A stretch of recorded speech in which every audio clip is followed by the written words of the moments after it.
સૂતો હશે. જો એ આવ્યો.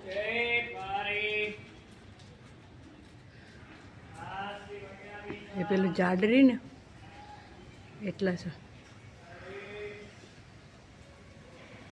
જો આ બધે એટફાર્મી મૂક્યો હતો ને બહાર, તે વોદરા આવીને બધું ફેદીને જતા રહે. અહીંયા મૂક્યો તો ટોકા પર, તે આવીને બધું લઈને જતા રહે. બધું ફેદા કર્યું ને જો આ બધું બગડી જઈએ ત્યાં નાખી દેવાની હતી. તેમાં બધું ફેદા કરે વોદરાએ. જો જો ચોક વાળતી હતી ને વોદરા આવે તે હું અંદર આવતી રહી. બધું આખું ટોળું આવી છે.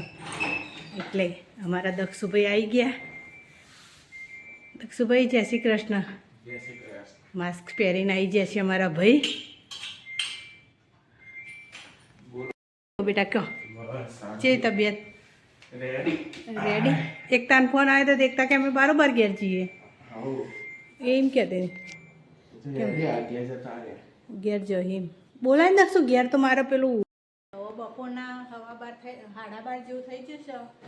અને આજ તો રજા રાખીએ દક્ષુએ સાહેબ દક્ષુને દવાખાને જવાનું હતું ને એટલે રજા રાખી છે. આજ સોમવાર છે પણ રજા રાખી છે એટલે સાહેબ લઈને જઈએ દક્ષુનો દવાખાનો. અને મારા રસોઈ ચાલુ છે. રસોઈનું એક બાજુ રધવાનું ચાલુ છે. ખાલી એક રોટલો કરવાનો બાકી છે તે કરી દઉં અને પોતું કરી છે ને એટલે ઉપાય છે પંખો ચાલુ છે. એટલે સાહેબને આવીને એ પહેલાં હું રસોઈ કરી દઉં. એ દવાખાને જઈએ એટલે હવે દવાખાને જઈને આવી એટલે ખાઈ લઈશું. જેટલી વખત દવાખાનું બોલું હું એટલે પંખાને બધું બંધ કરી દઈએ. હું ભાઈ રસોઈ જે બાકી છે એ કરી દઈએ. આ રૂમમાં મેં કરી દીધું પહેલાં જ. જો અમારા દક્ષુભાઈ એવા દવાખાને જઈને આવી ગયા છે. દક્ષુભાઈ શું કહ્યું ડૉક્ટર સાહેબે? રોજ ઓછી આવી છે થોડી. રોજ ઓછી આવી છે એવું કહ્યું ડૉક્ટર સાહેબે. હજુ જવાનું ફરી વાર બતાવ? ના હવે નહીં જવાનું. તકલીફ હોય તો જ જવાનું, નકર નહીં. એવું કહ્યું? યસ. સરસ ચડો. હવે ખાવું નહીં બેટા? કેટલા વાગ્યા છો? આજ તો વહેલા છે તોય નહીં રોજ કરતા? યસ. આજ તો રોજ કરતા વહેલા બનાવી દીધું. ખાવાનું એ બનાવી દીધું. અને તો એક તો વાગી ગયો. હવ એક તો વાગ જ છે આપણે રોજ. અમે મારે 2 તો વાગી જ ખાય એમ કોમ ના તો ભાઈ હારે હવે આ તો તને ચવા એવું ઢીલું જ બનાવ્યું છે ખાવાનું. સરસ. તો પપ્પા વોશરૂમ ગયા. એવું છે? હાથ પગ ધોવા જેવા લાગે છે. એટલે ખાવાનું થઈ જશે. ફોટો પાડો બીરે. જોજો મારો ફોટો પાડો ફોટો. થોડી પાછી જા. મારો ફોટો પાડાશે બોલો. પપ્પા તમે આવી જાઓ. તમારે ફાધો યાર અમારા બેનો ફોટો પાડાશે. નજીક આવો.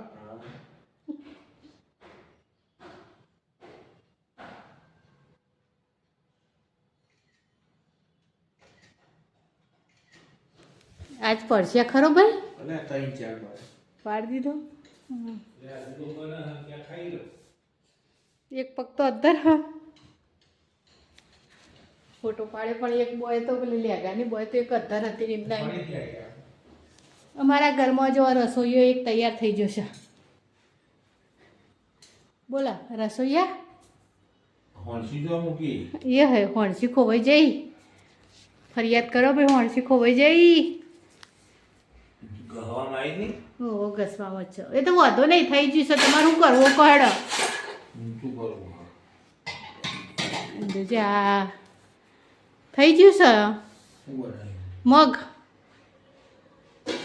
ગેસ તો ચાલુ હોય. બંધ કરી દઉં? હવ કરી દો. હેડો હવે ખાઈ લો. હેડો ખાવાનું થઈ ગયું છે. ખાઈ લો. હું ઉતારી દઉં બધું ખાવાનું. ગરમ પડો નહીં. બુદ્ધિ હોય યાર. હા એ તમને ખબર હે બુદ્ધિ તો છે તમારામાં બહુ છે. ચાલો ખાવા પીવાનું તો પતી ગયું અને કામ પણ આજ તો મારે વહેલા પતી ગયું છે બધું. 1:30 વાગ્યો છે ને કપડાં હજુ તો આજ તો પવન બહુ છે. કપડાં હુકવાના નહીં એટલે હવે 1:30 વાગ્યો છે. આજ તો વહેલા નવરી થઈ જાય. હું ખાઈ પીને પતાવીને કોમે પતાવી દીધું બધું ફૂલ. આ તો વોદરા એટલા આ કરે છે ને બધા વોદરા હવારના તો વોદરા કૂદમ કૂદા કરી છે આખી સોસાયટીમાં. મારે તો પેલો કચરાનો ડોલ આખી ફેદી હતી તે કચરો બધું એવું કર્યું હતું ને તે પાછું બધું હરખું ભરીને કરી તાણા એવું કર્યું હતું વદરાએ. બારે જો કેટલો પવન છે, પેલું પતરું ઊંચું થાય છે, એટલું ઊંચું છે ને કણ એટલે ઊંચું થાય છે પવનના લીધે ઉડશે એ પતરું એ. તો મારા ઘરમાં ચોર આજે ચા બનાવે છે અને જેટલો બધી મોટી તપેલી લીધી હજુ વાસણ ગોઠવાના પડે. આવડા મોટા ચા બનાવવા ચેવડી મોટી તપેલી લીધી તમે ચા બનાવવા લે. ચા જોજો જરીક અને તપેલું તો આખું રંબાડું લીધું અને દૂધ બાકી તો જોજો પણ ચેવડું મોટું લીધું આવડું મોટું મારા હાથ કરતાં મોટું છે. હું આવડી તપેલીમાં ચા બનાવું રોજ મજે અને તમે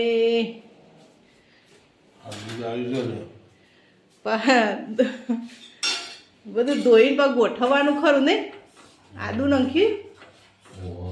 હા સારું સારું બનાવતા. આજ તમારા હાથની ચા પી લે. રોજ હું મારા હાથની તો ચા પીવું, આજ તમારા હાથની ચા પીવું. દૂધની રાહ જોવાય છે. ચલો રાતના વાગી ગયા છે 8:30 એટલે હવે વિડીયોને આટલા જ હવે એન્ડ કરી દઈએ છીએ. અને મારો વિડીયો ગમ્યો તો લાઈક કરો, શેર કરો અને સબસ્ક્રાઈબ કરો. કાલે ફરીવાર મળીશું નવા બ્લોગ સાથે, નવા દિવસ સાથે. ચલો ગુડ નાઇટ, જય શ્રી કૃષ્ણ, જય માતાજી, આવજો, જય શ્રી કૃષ્ણ.